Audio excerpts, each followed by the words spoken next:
যারা টাকা পেয়েছেন তারা পুরো টাকা পাননি। বর্তমান এই সরকার টাকাটা তৃণমূল নেতারা অন্যদিকে ডাইভার্ট করে নিজেদের গদি বাঁচানোর চেষ্টা, অন্য কোথাও বার্তা দেওয়ার জন্য তো আর সেই সভাটা হয়নি। মুখ্যমন্ত্রী মমতা বন্দ্যোপাধ্যায় এসআইআরটাকে নিয়ে পশ্চিমবাংলায় বিবাদ সৃষ্টি করছেন, পশ্চিমবাংলায় অশান্তি সৃষ্টি করছেন। এগুলো সব তদন্ত হওয়া দরকার। যেসব অফিসাররা মদত দিয়ে এগুলো করায় তাদের বিরুদ্ধেও তদন্ত হওয়া দরকার। একমাত্র পশ্চিমবাংলা নিয়েই এসআইআর এর ঝামেলা হচ্ছে, আর তো কোথাও ঝামেলা হচ্ছে না। তার কারণ কি? তার কারণ হলো পশ্চিমবাংলায় ছাপ্পা ভোট হয়। তিনি এটা নিয়ে রাজনীতি করতে চাইছেন, উল্টে পশ্চিমবাংলার ক্ষতি হচ্ছে। ওই 46% যে তৃণমূল ভোট পায় তার মধ্যে আমার বিশ্বাস 6% জল আছে। স্যার, ডিএ সংক্রান্ত মামলা সুপ্রিম কোর্টে আর কবে রয়েছে এবং এই ডিএ সংক্রান্ত কি কি আপডেট রয়েছে? 15 তারিখ তো মামলা আছে, লিস্টে বেরিয়েছে। রাজ্য সরকারের তরফ থেকে সেই গড়িমসিটা রয়ে গেছে। মডিফিকেশন অ্যাপ্লিকেশনটা উঠছে, 2টো মডিফিকেশন অ্যাপ্লিকেশন করেছে। আমরা আমাদের জবাব দেবো। এইসব গড়িমসি করে কোনো লাভ নেই। ও রাজ্য সরকারকে ডিএ দিতে হবে। কর্মচারীদের বলবো অধৈর্য হবেন না, যখন সুপ্রিম কোর্ট রায় দিয়েছে আপনারা পাবেন। সমস্ত ডিপার্টমেন্ট প্রত্যেকেই পাবেন। গভর্নমেন্টের অর্ডারও বেরিয়ে গেছে।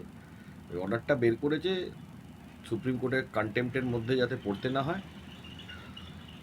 এবং আমি এটাও শুনেছি যারা টাকা পেয়েছেন তারা পুরো টাকা পাননি। এমনকি গ্রান্টি নেট যারা আছেন, টিচাররা যারা আছেন, তাদের মধ্যে ম্যাক্সিমামই টাকা পাননি এই সংস্থাগুলোর মধ্যে। সেটা নিয়ে লড়াই হবে, পাবেন।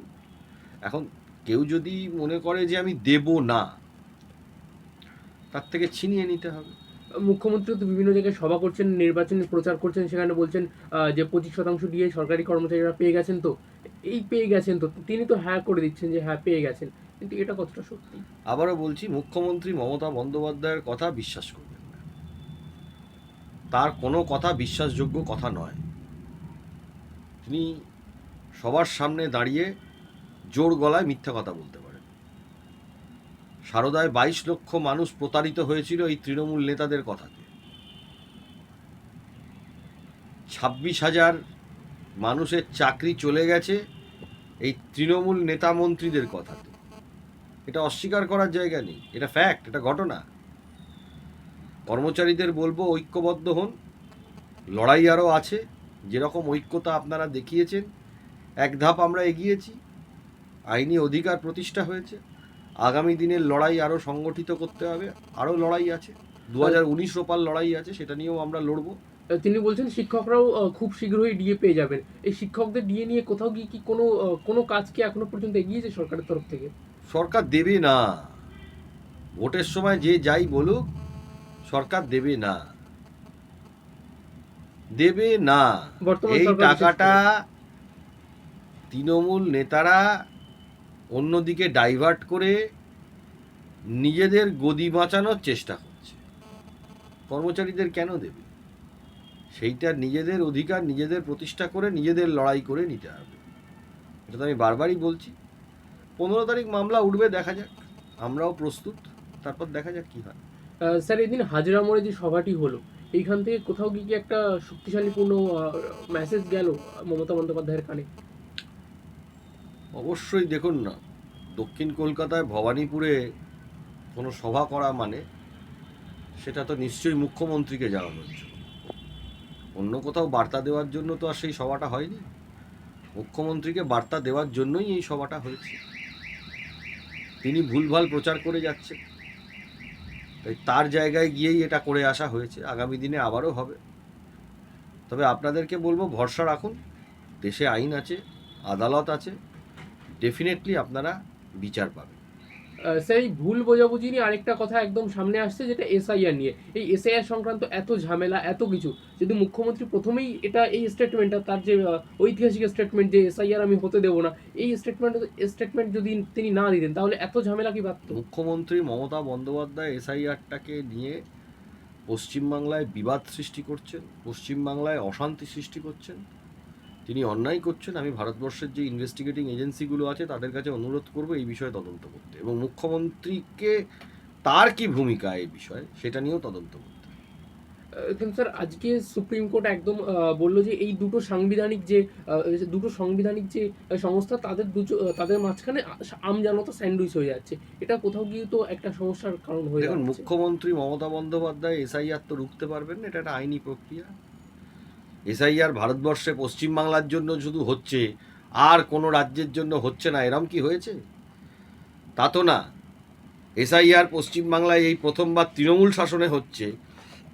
এর আগে বাম শাসন বলুন, কংগ্রেস শাসন বলুন, তার আগে যত সরকার ছিল পশ্চিমবাংলায় সেই সময় হয়নি। সেইটা কি হয়েছে? তা তো না। এসআইআর এর সঠিক কাজটা কি করতে হবে সেইটা তো মুখ্যমন্ত্রীর বলা উচিত ছিল। এসআইআর এ কিভাবে আপনারা ফর্ম ফিল আপ করবেন, কিভাবে ভুল ত্রুটি হলে তার আবেদন করবেন, সেইটা তো আপনার বলা উচিত ছিল। প্রচুর লোকের নাম ডিলিশন হয়ে গেছে।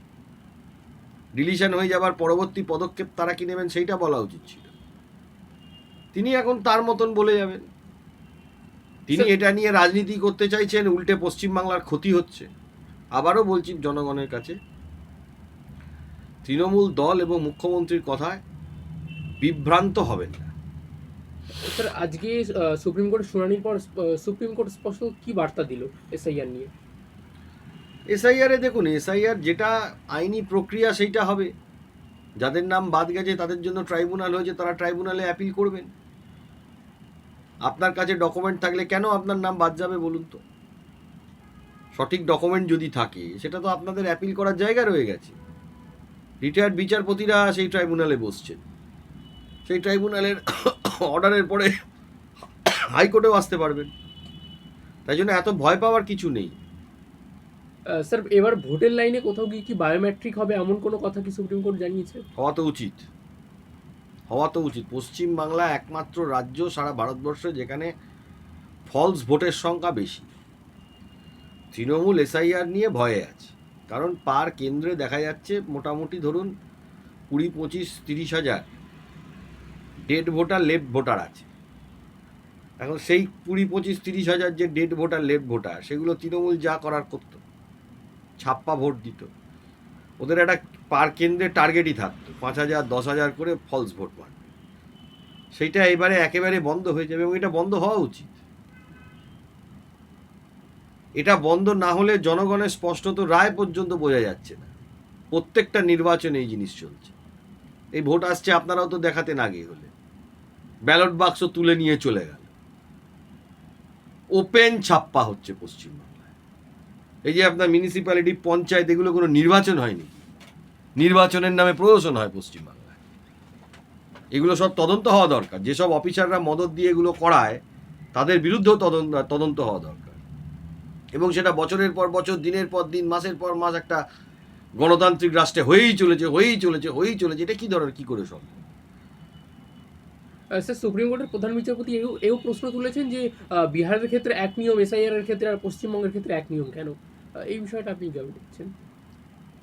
দেখুন, পশ্চিমবাংলার ক্ষেত্রে পুরো বিভ্রান্তিটাই তো সৃষ্টি করছেন পশ্চিমবাংলার মুখ্যমন্ত্রী। অন্য রাজ্যের মুখ্যমন্ত্রীকে এই ধরনের বিভ্রান্তির সৃষ্টি করেছেন, আপনি দেখাতে পারবেন? একমাত্র পশ্চিমবাংলা নিয়েই এসআইআর এর ঝামেলা হচ্ছে, আর তো কোথাও ঝামেলা হচ্ছে না। তার কারণ কি? তার কারণ হলো পশ্চিমবাংলায় ছাপ্পা ভোট হয়। এটা অস্বীকার করার জায়গা কোথায়? ফলস ভোটে সরকার চলে, জনগণের রায়ে নয়, ছাপ্পা ভোটে সরকার চলে। এটা তো ঘটনা, এটা পশ্চিমবাংলায়, এটা তো অস্বীকার করার জায়গা নেই। তাই জন্য যত ঝামেলা পশ্চিমবাংলায়, যত ছাপ্পা ভোট আটকানোর চেষ্টা হবে তত পশ্চিমবাংলায় ঝামেলা লাগবে। স্যার একটা শেষ প্রশ্ন করব, এত কিছুর পরেও সুপ্রিম কোর্টে এত শুনানি, কেন্দ্রীয় বাহিনী এত সংখ্যায় আনা, তারপরেও কি সেই 2021-এর যে দুঃস্বপ্ন সেটা ভোলানো যাবে? দেখুন, 2021-এর দুঃস্বপ্নটা দুঃস্বপ্ন হয়ে গেছে। এখন মানুষকে নতুন করে স্বপ্ন দেখতে হবে।